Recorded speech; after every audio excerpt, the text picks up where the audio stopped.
సీతారాముల ఆదర్శాలు స్ఫూర్తిగా తీసుకుని ఉత్తమ జీవితాన్ని గడపడానికి నిరంతర ఆధ్యాత్మిక సాధన చేయాలని స్థానిక భజన గురువు పోతుల వీరసుందర్రావు సూచించారు. బుధవారం రంగంపేటలో పాత ఊరు రామాలయం వద్ద అయోధ్య రామ మందిరంలో బాలరాముని విగ్రహ ప్రతిష్ఠ మొదటి వార్షికోత్సవం సందర్భంగా ఆయన భక్తులను ఉద్దేశించి మాట్లాడారు.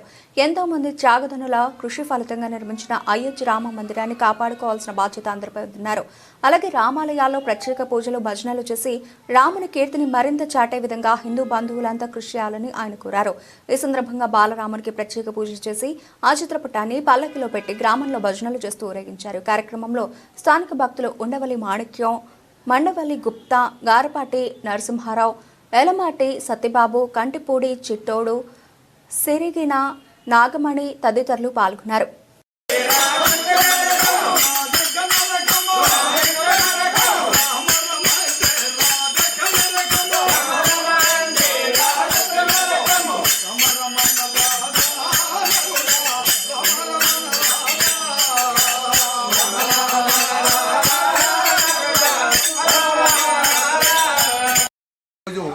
చాలా శుభదినం.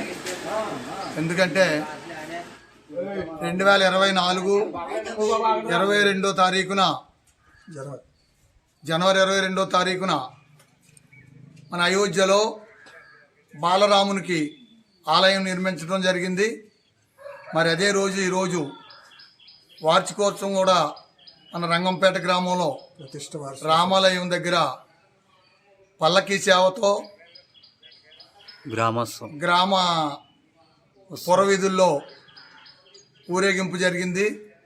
మరి ప్రతి గ్రామంలోనూ కూడా ఈ యొక్క రామచంద్రమూర్తిని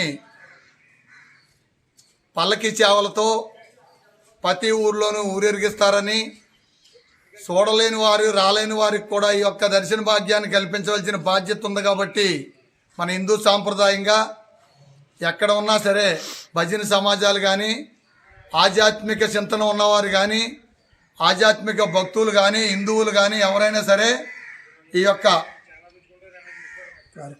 యొక్క కార్యక్రమంలో పాల్గొని మరి ఇతరులందరికీ కూడా ఈ యొక్క కార్యక్రమాన్ని చేయవలసిందిగా తెలియజేస్తూ, మరి ఈ కార్యక్రమం చాలా పవిత్రమైనది కాబట్టి ప్రతి ఒక్క హిందువు కూడా ఈ యొక్క కార్యక్రమాన్ని తలపెట్టి మరి సాధ్యమైనంత వరకు పల్లకీ సేవ చేయాలి, హరినామస్మరణ చేస్తూ పల్లకీ సేవ చేయాలని కోరుకుంటూ